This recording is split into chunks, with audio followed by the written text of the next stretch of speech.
তো হ্যালো বন্ধুরা, আবার একটা নতুন ভিডিওতে গ্যাস বীরভূম প্রিন্টার। তো চলো এই ভিডিওতে তোমাদেরকে পুরো বাড়িটা ঘুরে দেখাই। যারা ভাবছো বাড়িতে কালার করব তাদের জন্য আজকের এই ভিডিও।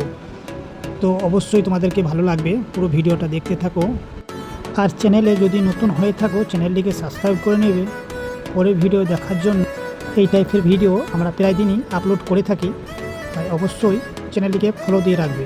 ভিডিওটা ভালো লাগলে লাইক শেয়ার করতে একদম ভুলবে না। অনেক ভাই আছে যে ভিডিওটা দেখে ঠিকই কিন্তু লাইক শেয়ার করে না। সেই ভাইকে বলবো, আমরা একটা ভিডিও এক মাস একটা বাড়িতে কাজ করার পরই একটা ভিডিও দিতে পারি। তবুও তোমাদের জন্য প্রায় দিনই এই ভিডিও নিয়ে আসি, কেননা আমাদের তো দু একটা সাইড নয়, তাই ভিডিওগুলো আমরা দিতে পারি। তো সেই ভাইকে বলবো অবশ্যই একটা লাইক শেয়ার করে দেবে। একটা লাইক শেয়ারের জন্য আমরা এই ভিডিওগুলো আপনাদের কাছে পৌঁছে দিই। অবশ্যই লাইক শেয়ার না করে যাবে না ভিডিওটাতে। তো সম্পূর্ণ ভিডিওটা দেখার অনুরোধ রইল।